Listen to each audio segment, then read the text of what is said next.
आपण पाहत आहात जत मराठी न्यूज।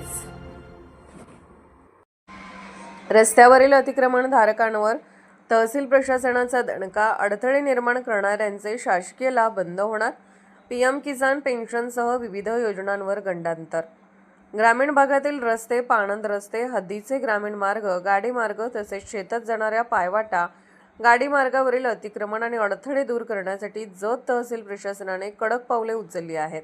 अशा मार्गामध्ये अतिक्रमण करून किंवा जाणून बुजून अडथळे निर्माण करणाऱ्या संबंधित शेतकरी व खातेदारांवर कारवाई करण्यात येणार असून त्यांच्या शासकीय योजनांमधील लाभही बंद करण्यात येणार असल्याचा इशारा तहसीलदार प्रवीण धानोरकर यांनी दिला आहे। महाराष्ट्र शासनाच्या महसूल व वन विभागाच्या आदेशानुसार ग्रामीण भागातील रस्ते, पाणंद रस्ते, हद्दीचे मार्ग, गाडी मार्ग व शेतपायवाटांचे सीमांकन करून त्यांना विशिष्ट क्रमांक देण्याची कार्यवाही सुरू आहे। त्यानुसार जत तालुक्यातील 92 गावांमध्ये रस्त्याची नोंद गाव दप्तरी घेण्याचे काम हाती घेण्यात आले आहे। प्रशासनाच्या निदर्शनास आले आहे की अनेक ठिकाणी काही शेतकरी किंवा खातेदारांनी अतिक्रमण करून पायवाटा व रस्ते बंद केले आहेत। काही ठिकाणी जाणून बुजून अडथळे निर्माण करून शेतकऱ्यांच्या येण्या जाण्याचा मार्ग रोखण्यात आला आहे।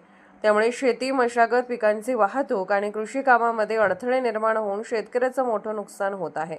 या पार्श्वभूमीवर शासनाच्या निर्देशानुसार संबंधित मार्गामध्ये अतिक्रमण अथवा अडथळे निर्माण करणाऱ्यांवर कठोर कारवाई केली जाणार आहे। अशा व्यक्ती व त्यांच्या कुटुंबियांना मिळणारे रेशन धान्य, संजय गांधी श्रावणबाळ योजनेतील पेन्शन तसेच इतर शासकीय लाभ बंद करण्याची कार्यवाही करण्यात येणार आहे।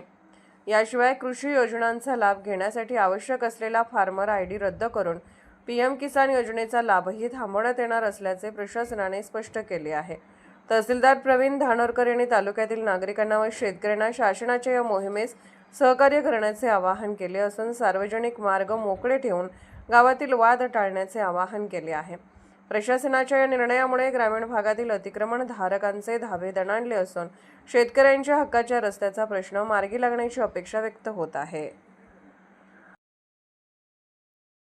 जत मराठी न्यूज चॅनलला लाईक करा, शेअर करा आणि सबस्क्राईब करा।